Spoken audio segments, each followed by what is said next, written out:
Bonjour Caroline, merci beaucoup d'accepter de témoigner aujourd'hui. Bonjour Marjorie. Écoute, je suis ravie de témoigner pour toi voilà, à la fin de cet accompagnement. Donc voilà, ravie d'avoir l'opportunité de te revoir. Ah, génial. Donc effectivement, je t'ai accompagnée dans le développement de ton entreprise pendant plusieurs mois. On a fait un accompagnement intense et profond.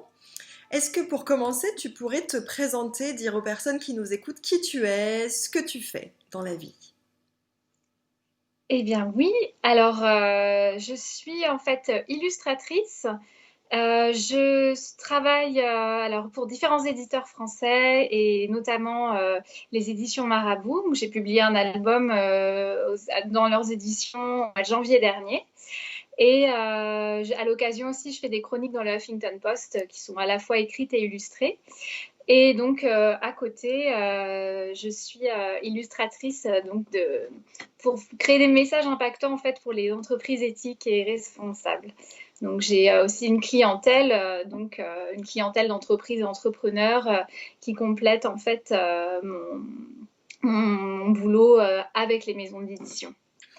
Voilà, donc tu es à la fois auteur et donc notamment des différents ouvrages que tu as publiés et également une activité plus corporate à destination des entreprises. Exactement. Est-ce que tu peux nous dire quelle était ta situation lorsque tu as fait appel à moi pour que je t'accompagne dans le développement de ton entreprise? Alors, écoute, je t'ai contacté dans une année de transition totale pour moi parce qu'on était auparavant, je vivais à l'étranger, donc ça faisait 14 ans. Et là, on venait à la fois de rentrer en France et en même temps, en fait, j'ai terminé ce fameux album aux éditions Marabout. Donc ça, c'était septembre-octobre en fait 2019. Et voilà, et je me suis retrouvée enfin, nouveau pays, pas réellement, c'est mon pays d'origine, mais vraiment nouvelle situation personnelle, on va dire. Cet ouvrage fini qui laisse, c'est du travail sur plusieurs années, donc ça laisse un gros vide. Et en même temps, enfin, j'ai toujours cherché à développer mon activité, on va dire, plus auteur et travailler avec des éditeurs et faire ce fameux album, mais pas vraiment la partie business en fait. Donc en, en réalité, j'avais jamais fait de prospection et je travaillais avec des gens qui me contactaient. Moi, j'avais pas d'offres, j'avais pas de tarifs vraiment prédéfinis, etc. Et j'avais envie en fait d'entrer dans une nouvelle phase et justement de développer cette activité-là, activité donc, voilà, que tu as appelée corporate tout à l'heure. Parce que, enfin, pour différentes raisons, parce que j'avais envie quand même de me développer financièrement, de mieux gagner ma vie, de pérenniser mon activité aussi, parce que c'est vrai que c'est un métier, en plus c'est un métier artistique, donc le cliché c'est qu'on peut pas gagner sa vie avec un petit peu. Et voilà, et j'avais envie de pérenniser tout ça et d'arriver à gagner ma vie avec ma passion et voilà, de ne pas être poussée à éventuellement laisser tomber parce que j'arrivais pas à gagner ma vie, quoi. Oui, ce qu'on n'a pas mentionné, c'est que tu as eu une première vie professionnelle en Oui, entreprise. exactement. Voilà, on n'a pas développé dessus, mais tu as eu voilà, une première partie de vie salariée très classique euh, voilà, dans une entreprise. Puis tu t'es reconverti. Ça, c'était déjà fait auparavant. Tu es allé dans cette activité d'illustration, d'auteur, où tu avais déjà des clients. Tu avais déjà ton entreprise existait déjà depuis quelque temps. Tu avais déjà un site internet. Donc, tu avais quand même déjà le socle. Mais si je reformule là, en fait, tu voulais pérenniser, développer et structurer ton entreprise qui avait déjà des clients et tu avais déjà une certaine renommée, mais tu voulais prendre de l'expansion et structurer et pérenniser tout cela, c'est ça? Oui, c'est ça, exactement, parce que moi j'étais à mon compte depuis déjà 3 ans, mais sans vraiment avoir cherché à développer l'entreprise. Mon objectif quand j'ai commencé, c'était vraiment la publication, parce que c'était mon rêve. Donc, j'avais pas cet objectif, enfin, je sais pas, dans un esprit vraiment business, entreprise. Mhm. C'était vraiment un début, puisque comme tu dis, je me suis reconvertie, donc ça fait que 5 ans en fait finalement que j'ai commencé tout ça, 5, 6 ans. Donc c'est un temps assez court et voilà. Et avant, j'avais une vie complètement différente. J'étais salariée et j'ai travaillé dans des domaines qui n'ont rien à voir dans les achats, approvisionnement. Donc voilà, moi j'étais amie avec mon tableur Excel plutôt et les rapports de vente, mais pas vraiment, c'était pas vraiment l'illustration à cette époque. Donc voilà, du coup c'était un nouveau tournant pour Oui. moi. Oui, c'est ça. Tu étais à ce moment charnière, tu changeais de pays, tu venais de terminer ce gros projet qui était ton livre. Tu peux donner le titre d'ailleurs, hein, si tu souhaites.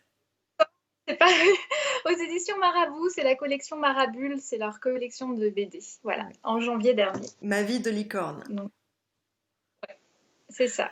Donc, transition à tout point de vue et en même temps, avec ce projet, ce gros projet qui t'avait occupé un moment qui termine, il y a de la place pour enfin te dire que tu vas pouvoir développer ton activité. Et qu'est-ce qui a fait que tu as souhaité travailler avec moi, que tu es venu faire appel à moi, parce qu'il existe quand même une certaine offre dans ce domaine-là. Qu'est-ce qui t'a plu? Alors, écoute, il y a plusieurs choses. Je connais des personnes qui ont travaillé avec toi et qui étaient ravies. Et moi, j'ai vu le changement, même, comment on peut dire, pas uniquement business en fait, dans leur posture, je dirais, à titre, enfin, de manière personnelle, la manière dont elles se présentaient, dont elles présentaient leur travail, dont elles s'épanouissaient dans leur travail. Donc, c'était pas uniquement les résultats financiers en fait. Mais moi, à cette époque-là, je me posais déjà un peu la question, mais j'étais en plein dans mon album. Enfin, en fait, c'était pas le bon moment. Et puis là, quand j'ai en début d'année où je me suis dit là, j'aimerais bien me faire accompagner. Du coup, j'ai pensé à toi et après, voilà, j'ai revu le site et en fait tout ce que tu proposais en fait et surtout enfin, les personnes auxquelles tu portais service, c'était moi quoi. Donc c'est vrai que sur le site, je me disais, ah bah tiens, oui, ça c'est moi, c'est ce que je recherche, ça c'est ce dont j'ai besoin. Donc en fait, quand je t'ai contactée, j'étais déjà convaincue que je voulais un accompagnement et voilà, je me disais qu'il y avait de fortes chances que ce soit toi et j'avais juste besoin, tu vois, d'un premier contact, enfin, tu vois, de discussion aussi pour voir si ça matchait. Et voilà, donc, en gros, je pense que quand je t'ai envoyé mon formulaire de contact, j'étais déjà pratiquement certaine qu'on travaillerait ensemble, voilà, s'il y avait enfin, tu vois, un feeling, quoi, Mm. ce qui était le cas. Donc, voilà, donc j'ai pas trop hésité, en fait, parce Oui. que c'était vraiment le bon moment aussi. Et alors, quels ont été les résultats que tu as obtenus au cours de ces plusieurs mois? Parce qu'en termes de résultats, ça a été très, très rapide finalement, puisque déjà dans le temps de l'accompagnement, il y a eu des résultats. Tu vas nous les présenter. Ça a été, alors déjà, ça a été assez intense parce que je suis contente d'avoir pris un accompagnement qui était plutôt sur la durée parce que c'est vrai que enfin, j'avais effectivement, comme tu as dit, déjà un socle. Donc, je partais pas de rien, mais en même temps, j'avais pas non plus d'offres. Donc, j'avais quand même un travail de fond que je faisais pour la première fois. En fait, il y a plein de questions que je m'étais jamais posées ou que je savais que j'aurais dû me poser, mais c'est pas facile d'aller questionner les gens, faire une enquête, etc. On ne sait pas forcément comment s'y prendre. Et puis, même si on se dit, bah, tiens, je vais le faire, si on n'est pas, enfin, si on n'a pas un engagement, un coaching et tout, ça passe toujours après parce qu'on court après le quotidien déjà. Donc, du coup, à l'issue de 6 mois, j'ai réussi à définir ma cible déjà, ce qui n'était pas si évident que ça pour moi, avoir mon offre, faire mes tarifs, mettre tout ça en place sur mon site. Donc maintenant, mon site avant c'était plutôt une vitrine en fait où je postais des dessins et des articles. Mais maintenant, voilà, il est beaucoup plus clair et il est beaucoup plus pro. Enfin voilà, on voit que je propose quelque chose, qu'on peut me contacter pour travailler ensemble, etc. Et dans cette phase de prospection, voilà, j'ai déjà eu des très bons retours et des très bons contacts avec des clients potentiels avec lesquels je vais commencer à travailler. Donc du coup, bah, voilà, pour moi, enfin, l'objectif était rempli parce que c'était vraiment cet objectif que je recherchais. C'était ben, comment me, faire cette transition et me mettre dans une posture davantage bah, d'entrepreneur en fait finalement parce que j'ai ces deux casquettes et c'est quand même et puis j'ai vu que j'aimais bien ça en fait parce que c'est vrai qu'au départ je me disais, mais est-ce que je vais être moi capable voilà, de proposer une offre, de communiquer. Ah oui, parce qu'il y a la communication aussi que j'ai commencé à faire. J'ai mis en place une newsletter, etc. Puis tu m'as aidé à trouver le ton et tout. Euh, voilà, et ça, je l'avais pas. Et du coup, c'est vrai que je me demandais, voilà, est-ce que je vais y arriver en fait? C'est vrai, est-ce qu'au terme de tout ça, je saurais proposer quelque chose, communiquer? Est-ce que j'aurais des contacts? Et en fait, et est-ce que j'aimerais ça aussi? Parce que finalement, c'est assez nouveau. Et finalement, c'est beaucoup moins. Enfin, c'est pas contre nature, quoi. C'est pas forcé, c'est même agréable. Donc, je pense que j'ai. Enfin, il y a tous les outils qu'on met en place et aussi le chemin Oui. un peu intérieur qu'on suit et qui fait qu'on a une posture différente en fait parce que c'est aussi cette posture qui fait qu'on va attirer les bonnes personnes et puis qu'on va être crédible et qu'on va pouvoir aussi comment dire appliquer les tarifs qu'on a définis parce que c'est pas forcément évident donc faire tout ce chemin là qui change la manière dont on se perçoit soi et qui fait que les autres en fait vont vous percevoir différemment et ça c'est important parce qu'en fait, avec tous les outils du monde, si nous, on ne se sent pas légitime, si on ne se sent pas ancré, si on ne se sent pas aligné, en fait, je dirais un petit peu, voilà, bah ça, je pense que c'est plus compliqué. Donc, il y a les deux, en fait. Je te remercie Les deux. d'appuyer sur ce point parce que ça reflète parfaitement le travail qu'on a fait ensemble sur les deux plans en parallèle. On travaillait à la fois sur la partie plus structurelle et stratégique, avec la réflexion, comme tu l'as dit, sur l'offre, sur la cible, sur les tarifs, que tu as réussi Ouais. à significativement augmenter pour refléter la valeur en fait que tu délivres. Et en parallèle de la communication également, en parallèle, on travaillait sur ton intériorité, ta posture, tes doutes, toutes ces choses plus impalpables, plus invisibles, mais qui sont fondamentales pour que tout le travail qu'on faisait sur l'extérieur puisse se manifester dans la matière. Ben oui, c'est ça, parce qu'en fait, on a plein de freins et je pense que les principales barrières qu'on a dans l'entrepreneuriat ou même dans tout projet un peu ambitieux qu'on se fixe en tant que personne, souvent c'est des barrières psychologiques, je pense. Après, les outils, enfin, c'est du travail et de la technique, enfin, ça sort pas de nulle part.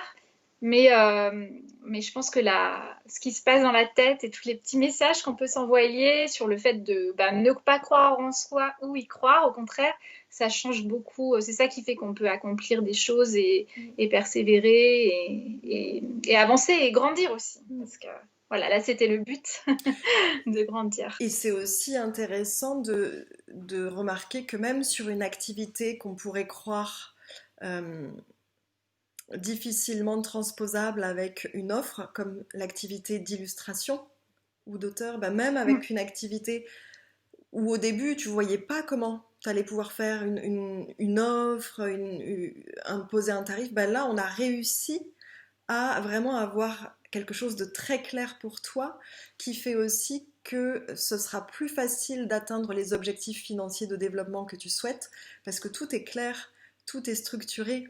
Et tu me partageais même que d'une année à l'autre, tu avais déjà réussi à signer plus de chiffres d'affaires que toute l'année précédente alors qu'on n'a même pas fait la moitié de l'année et qu'il y avait eu le confinement au milieu. Exactement. Oui, d'ailleurs, j'étais super contente de faire un peu déjà ouais, en juin, quand on a fini l'accompagnement, ce bilan. Parce qu'en plus, l'année dernière, j'ai publié un album, donc j'ai eu la rémunération de cet album, sur laquelle je ne peux pas compter cette année parce que j'ai pas eu le temps d'en faire un autre, évidemment. Donc, c'est vrai que le chiffre d'affaires entrepreneuriat, il devrait tripler cette année, tu Ah vois. oui. Donc, ça c'est enfin, je suis vraiment sur la bonne voie et c'est agréable aussi parce que j'ai pas triplé mon temps de travail en même temps. Parce que Merci, merci. pas travailler 3 fois plus parce que je pouvais pas de toute façon. C'est vrai qu'à un moment, voilà, on est ric-rac et c'est un peu le danger parce qu'en fait, je me suis aperçue avant qu'on pouvait tout à fait avoir des contrats, avoir des clients, travailler à fond et ne pas arriver pour autant à se rémunérer et être au bord, enfin, et bien que faisant un travail qui nous passionne, être au bord de la rupture en fait, parce qu'en fait, on veut plus produire plus pour gagner plus à un moment, quoi. Il y a pas 30 heures de travail par jour possible, surtout quand on a des enfants, quand voilà, il y a tout le quotidien à assurer, les journées sont limitées. Donc c'est vrai que c'est une manière de... Enfin, c'est se pérenniser financièrement, mais comment dire, au niveau énergie aussi. Oui. Je sais que je suis dans un système que je suis capable d'assurer et d'entretenir et que c'est pas une usine à gaz en réalité qui va m'épuiser et dans un an je n'en pourrai plus Oui, c'est parce que ça. ça en termes de clients, voilà, même de contrats, d'édition et tout, mais pour autant être difficile à tenir sur le long terme. Donc, On a travaillé de façon globale pour trouver un système qui était aussi écologique, qui te préservait des temps de créativité, des temps d'inspiration pour pouvoir nourrir ton activité d'auteur, mais qui te permettait aussi d'avoir une certain type de clientèle avec une certaine offre pour te permettre d'atteindre tes objectifs. Donc c'est gagnant-gagnant en fait. C'est ce que tu disais là. c'est ce que je voulais parce qu'en fait, cette activité d'auteur, moi, elle est très importante pour moi parce que c'est mon lieu de créativité et d'expression, donc je voulais la garder. Mais elle peut exister si en face, il y a aussi cette activité entrepreneuriale qui me plaît d'ailleurs autant, mais enfin, pour moi, les deux sont importantes et elles vont même se nourrir.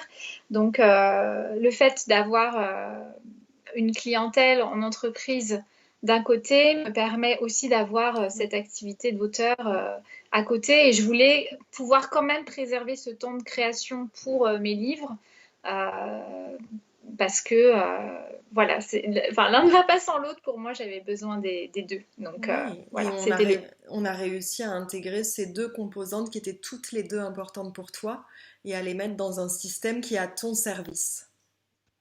Voilà, et d'apprendre à respecter son rythme aussi, et voilà, et faire le travail sur voilà, se construire un emploi du temps, connaître un petit peu sa manière de fonctionner, c'est ça, et savoir aussi, enfin c'est vrai que quand on sort de la vie salariale, on est habitué à travailler de telle heure à telle heure chaque jour, et on est voilà, on n'écoute pas forcément son rythme parce on peut pas. Enfin, on est lié aux horaires de l'entreprise évidemment. Et quand on est à son compte, eh ben, on doit gérer ce temps en fait qui d'habitude nous est, enfin, l'organisation nous est plus ou moins imposée quand même. Voilà. Et moi, je sais que voilà, il y a des périodes où je suis très productive, après un peu moins. Enfin, donc, apprendre à respecter ça et à s'écouter et à pas se culpabiliser, par exemple, si un jour on a moins fait, ben, c'est pas grave. Peut-être on a besoin de se recharger un petit peu pour mieux repartir. Et ça, c'est important de le comprendre. Parce que, voilà, si on veut, enfin, c'est le proverbe qui veut voyager loin ménage sa monture, c'est ça. Alors, Oui, comme nous, on est notre propre ben, il faut que ça puisse voilà, durer, parce que sinon, c'est le crash.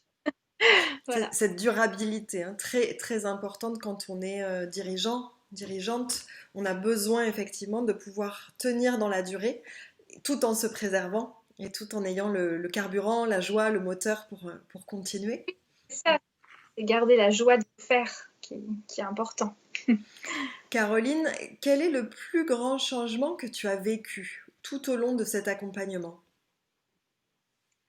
Ce dont on parlait, je pense le fait de se mettre dans une posture entrepreneur, avoir envie de, voilà, de communiquer ses services, trouver des clients. En fait, finalement, ça revient à se créer un réseau et échanger avec les gens. Et puis voilà, quand il y a un besoin, une opportunité et puis une offre en face qui match, bah, ça se fait en fait. Donc c'est pas un truc pénible en fait ou forcé. Voilà, et c'est prendre confiance en moi et avoir, enfin voilà, enfin, cet espoir, en fait, savoir que je vais pouvoir continuer mon activité et continuer à le faire, d'une part en gagnant ma vie, mais de l'autre en continuant à le faire avec passion et avoir envie tous les jours de faire ce métier parce que c'est comme c'est d'autant plus comme c'est un métier de passion, c'est vrai que j'avais terriblement envie que ça marche. Je n'avais pas Bien envie de sûr. revenir en arrière. Et du coup, c'est de savoir en moi que j'ai les ressources et les outils pour avancer et que s'il y a de nouvelles offres à créer ou de nouvelles opportunités, voilà, je peux remettre des choses en place parce que je l'ai déjà fait. Et donc, j'ai appris de ce processus. Donc, ça me permettra de renouveler l'expérience si besoin, faire des changements si besoin. Euh, Pourquoi pas être réaccompagnée plus tard si besoin aussi. Mais voilà, c'est de savoir que j'ai les bons outils, les bonnes ressources et que je sais faire en fait. Voilà, que je peux faire. D'accord. Et qu'est-ce que tu dirais s'il y a des femmes entrepreneurs qui ont déjà des clients comme toi à l'époque, qui ont déjà une base, mais qui ont envie d'aller plus loin? Qu'est-ce que tu aurais envie de leur dire si elles hésitent à travailler avec moi?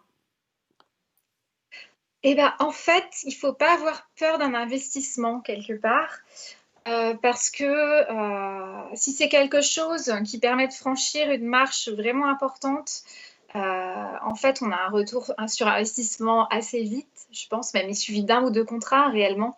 Donc, je pense que ça peut être le frein, mais c'est même pas, enfin, ça peut être financier hein, parce qu'on se dit, ah bah voilà, c'est telle somme à investir, mais ça peut, enfin, pour moi, c'était presque, est-ce que je peux m'autoriser à investir ça en moi, en fait? Est-ce que je mérite de me mettre Hmm. cet argent en moi pour mon développement? Et c'est presque un lien avec la valeur qu'on se donne en fait. Est-ce que je peux me payer ça? Oui. Donc, donc oui, de se dire je vaux un accompagnement, parce que enfin, un accompagnement réussi, c'est vraiment un tremplin pour aller beaucoup plus loin et franchir un cap en termes voilà, par exemple de chiffre d'affaires qui finalement en fait, on peut pas. Pour avoir aussi travaillé en entreprise, on ne peut pas grandir sans investir. On investit Hmm. forcément soit dans l'humain, dans une machine, ça peut être dans une entreprise, ça peut être dans du matériel, ça peut être dans de la formation également. C'est important de se former. Et pour moi, le coaching, c'est presque avoir son formateur personnel sur des aspects business et comment dire, enfin, de développement personnel Hmm. également, quoi. Hmm. Donc c'est enfin, ne pas avoir peur et qu'elles trouveront, enfin, je pense qu'elles trouveront tout ce qu'il faut dans l'accompagnement Oui. pour progresser. Et voilà, il n'y a pas de, enfin, en tout cas, moi je suis ravie de l'avoir fait, vraiment, je le referai Hmm. avec plaisir parce que c'était vraiment précieux et je suis certaine que j'aurais pas fait tout ça, surtout cette année qui était vraiment quand même particulièrement compliquée si j'avais pas été accompagnée, c'est certain. Hmm. J'en serais toujours au même point ou presque. Donc ça permet d'avancer beaucoup plus vite aussi. Hmm. Je pense que ça permet de gagner du temps. Hmm. Donc voilà, je pense qu'il faut pas hésiter à le faire si on sent que ça démange, c'est une bonne expérience. Donc voilà. Pour terminer, qu'est-ce qui fait en toi, quelles sont tes qualités qui ont fait que tu as pu obtenir les résultats que tu as obtenus, au-delà de l'accompagnement que je t'ai apporté? Qu'est-ce qu'il y avait déjà en toi qui montrait que tu pouvais réussir? Bah écoute, je pense que la persévérance, quelque part, je... Quand je décide de faire quelque chose, je le fais. Et de toute façon, il faut savoir que si on se fait accompagner, il va y avoir du travail Mhm. autour. Donc, c'est pas le coach qui fait, le coach guide, mais après, le travail, on le fait. Donc, ça va prendre du temps, ça va demander des réflexions, des fois ça va faire douter, des fois on se dit ah mais je trouve pas mon truc là, qu'est-ce qui se passe? Et puis après on le trouve et puis on avance. Donc il y a des moments, c'est pas forcément tout le temps confortable, c'est même inconfortable, mais c'est normal, ça veut dire qu'on se transforme en fait.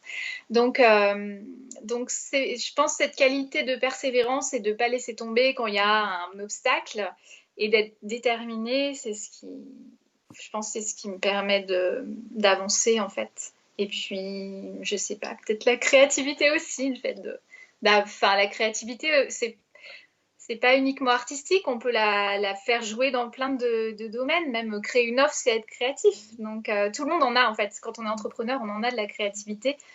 Créatif, c'est pas forcément savoir dessiner, c'est avoir de l'imagination et la mettre en œuvre en fait, se dire voilà, j'ai cette idée en tête, comment je la fais exister en fait. Mm. Donc voilà, c'est deux qualités principales, je dirais, pour avancer. Est-ce que tu Voilà. voudrais ajouter un mot de la fin, Caroline? Eh ben écoute, bon, moi je te remercie vraiment pour l'accompagnement. Je suis super contente de l'avoir fait. Je le conseille vraiment aux femmes qui veulent développer leur business ou voilà, aller plus loin en tout cas. Et, bah, en tout cas, voilà, je suis très contente et c'est vraiment une chouette expérience et un beau cadeau en fait, presque entre femmes en fait, Mm. de s'aider à évoluer. Donc voilà, c'est chouette. Merci, Caroline, pour ta présence, pour, euh, pour le rayonnement que tu transmets en toi et avec tes œuvres. Et merci d'avoir témoigné. À bientôt. Merci beaucoup Marjorie, avec plaisir. Au revoir.